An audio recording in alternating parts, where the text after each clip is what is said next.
Assalamu alaikum viewers and welcome back to my channel Study Law with Bushra. So today is our Law Gate lecture 3 starting from section 15 till section 20 of Civil Procedure Code 1908.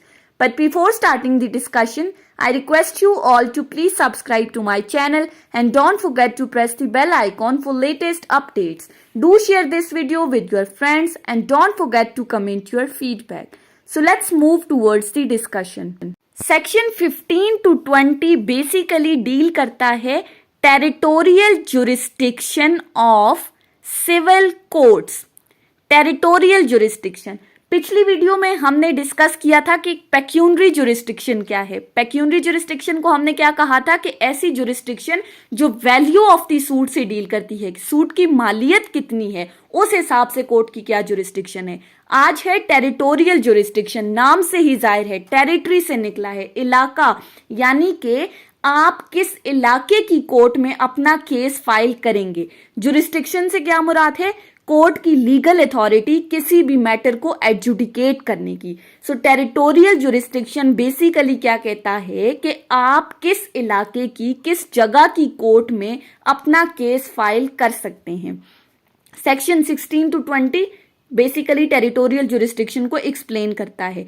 Territorial jurisdiction को simply अगर आपको मैं समझाऊं तो इसमें हमें सिर्फ दो चीजें याद रखनी है कि जब कभी भी डिस्प्यूट इमूवेबल प्रॉपर्टी से रिलेटेड है तो उस सूरत में जुरिस्डिक्शन कौन सी आती है, केस कहां पर फाइल करना है. और दूसरी बात, अगर डिस्प्यूट रिलेटेड है मूवेबल प्रॉपर्टी से. ये दो चीजें अगर आप याद रख लेंगे तो आपको सेक्शन 15 से सेक्शन 20 तक समझने में कोई मुश्किल नहीं होगी. इसको समझने के बाद फिर आप बेयर एक्ट से पढ़ेंगे तो आपको इजीली समझ आ जाएगा. सो वन बाय वन हम इसको डिस्कस करते हैं कि इमूवेबल प्रॉपर्टी से रिलेटेड क्या सीन है और मूवेबल प्रॉपर्टी से. सबसे पहले डिस्कस करते हैं इमूवेबल प्रॉपर्टी से.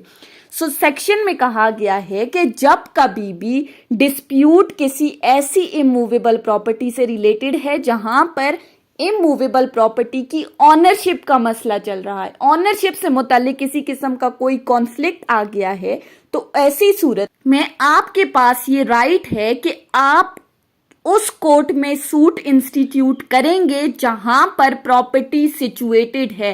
फर्स्ट प्रायोरिटी आपकी क्या है कि जहां पर वो इमूवेबल प्रॉपर्टी लोकेट कर रही है आप उस इलाके की अदालत में जाकर अपना केस फाइल करेंगे. ये पहली सिचुएशन है जब ऑनरशिप से रिलेटेड किसी किस्म का कोई मसला है. दूसरी सिचुएशन क्या है कि अगर डिस्प्यूट है रिगार्डिंग दी मॉर्गेज. जैसा कि आप सबको पता है मॉर्गेज क्या है कि जब आप किसी दूसरे बंदे से कोई लोन ले रहे हो और उस लोन के एवज आप अपनी कोई प्रॉपर्टी उस बंदे के पास मॉर्गेज रखवा रहे हो कि अगर मैंने पैसे वापस ना किए तो वो बंदा आपकी इस प्रॉपर्टी को यूज कर सकता है.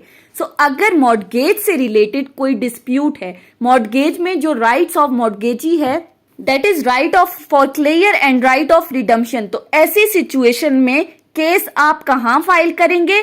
सबसे पहली बात, जहां पर आपकी प्रॉपर्टी सिचुएटेड है. फर्स्ट प्रायोरिटी वही कि जहां पर आपकी प्रॉपर्टी लोकेट कर रही है और इसके साथ साथ जहां पर आपका कॉज ऑफ एक्शन लाए कर रहा है. कॉज ऑफ एक्शन क्या है कि जहां से एक्चुअली आपको वजह क्या बना कि आप अपना केस फाइल करना चाहते हैं, जरूरत कहां से महसूस हुई आपको, रॉन्ग कहां पर कब कमिट हुआ कि कॉज ऑफ एक्शन कहां लाई कर रहा है. तो मॉर्गेज के डिस्प्यूट की सिचुएशन में जहां आपकी प्रॉपर्टी सिचुएटेड है और जिस जगह पर कॉज ऑफ एक्शन लाई कर रहा है वहां पर आप अपना केस फाइल करेंगे. So dispute relating to immovable property क्या है कि अगर इमूवेबल प्रॉपर्टी की ऑनरशिप का कोई डिस्प्यूट है तो प्रॉपर्टी जहां लोकेट कर रही है वहां पर केस फाइल होगा. मॉर्गेज के केस में जहां प्रॉपर्टी सिचुएटेड है और जहां पर कॉज ऑफ एक्शन लाई कर रहा है. दूसरी सिचुएशन क्या है? मूवेबल प्रॉपर्टी से रिलेटेड कोई डिस्प्यूट या पर्सन से रिलेटेड. पर्सन से रिलेटेड मींस अगर कोई पर्सनल रॉन्ग है तो फिर आप केस कहां फाइल करेंगे. अब पर्सनल रॉन्ग में हमारे पास असॉल्ट आ जाता है, बैटरी, डेफमेशन. असॉल्ट या बैटरी मैंने आपको पढ़ाया था अगर आपको याद हो. असॉल्ट क्या है कि जब आप कोई अटेम्प्ट करते हो कोई एक्शन कमिट करने की, अभी आपने वो एक्शन परफॉर्म नहीं किया लेट से फॉर एग्जाम्पल आप किसी को धमकी दे रहे हो कि मैं तुम्हें थप्पड़ मारूंगा, अभी आपने थप्पड़ मारा नहीं है, ये असॉल्ट है जहां आपने अटेम्प्ट की है। बैटरी क्या है कि जब आप अपनी उस अटेम्प्ट को कंप्लीट कर देते हो, फुलफिल कर देते हो उस कोशिश को, यानी आपने हाथ उठाया और हाथ उठाने के साथ आपने उस बंदे को थप्पड़ भी मारा। ये एक एग्जाम्पल से मैं आपको समझा रही हूं। सो अगर ऐसी सिचुएशन है तो फिर आप अपना केस कहां फाइल करोगे? सबसे पहली बात, जहां पर रॉन्गफुल एक्ट कमिट हुआ है, जिस जगह पर आपके साथ रॉन्गफुल एक्ट कमिट हुआ है, जहां रॉन्ग डन हुआ है, वहां पर आप अपना केस फाइल करोगे। दैट इज जहां कॉज ऑफ एक्शन लाई कर रहा है तो सूट उस एरिया में फाइल किया जाएगा। दूसरी सिचुएशन, जहां पर डिफेंडेंट एक्चुअली रिजाइड कर रहा है, मीन्स टू से जहां पर वो एक्चुअली उसकी प्लेस ऑफ रेजिडेंस है, जहां उसकी रिहाइश है।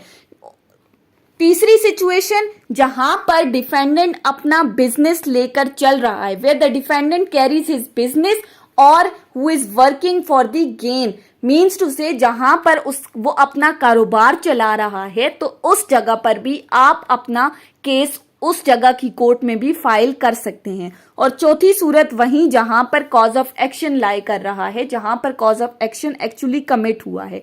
सो मूवेबल प्रॉपर्टी या पर्सनल रॉन्ग के केसेस में इन 4 जगहों पर आप अपना सूट फाइल कर सकते हैं। पहली सिचुएशन जहां रॉन्ग कमिट हुआ, सेकेंडली जहां पर डिफेंडेंट की रिहाइश है, तीसरी जहां पर वो अपना बिजनेस लेकर चल रहा है, और चौथा जहां पर कॉज ऑफ एक्शन लाई कर रहा है। अब ये तो इमूवेबल और मूवेबल प्रॉपर्टी से रिलेटेड था।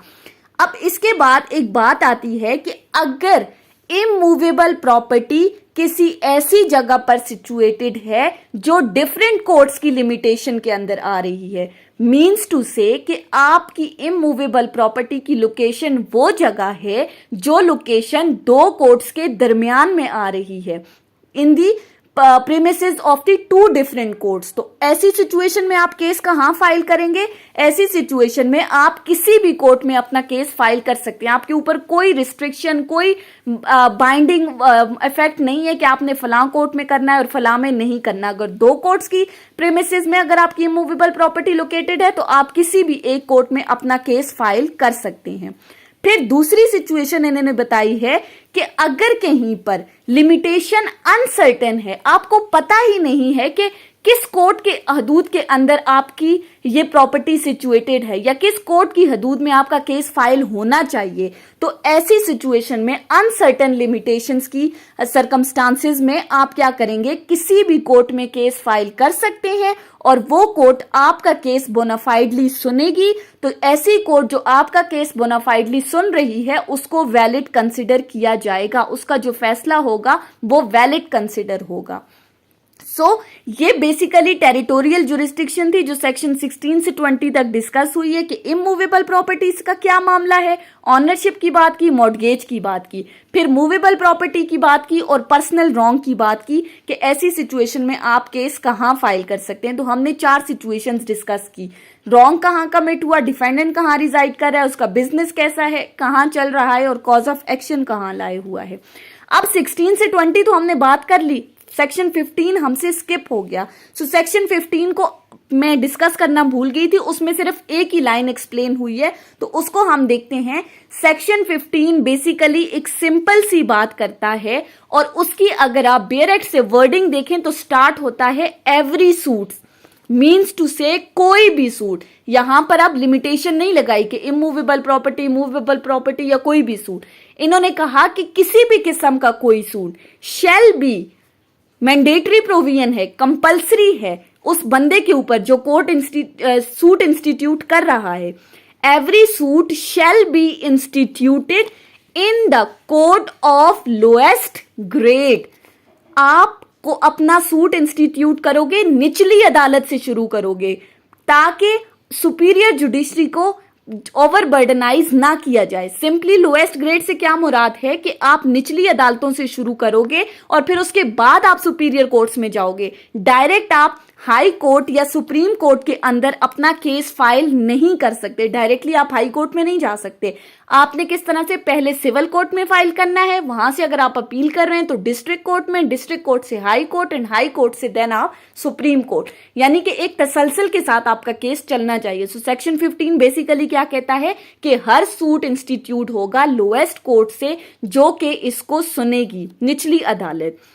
ये था सेक्शन 15। बेसिकली याद रखने वाली बात यही है। सो आज की इस वीडियो में हमने डिस्कस किया सेक्शन 15 से सेक्शन 20 तक।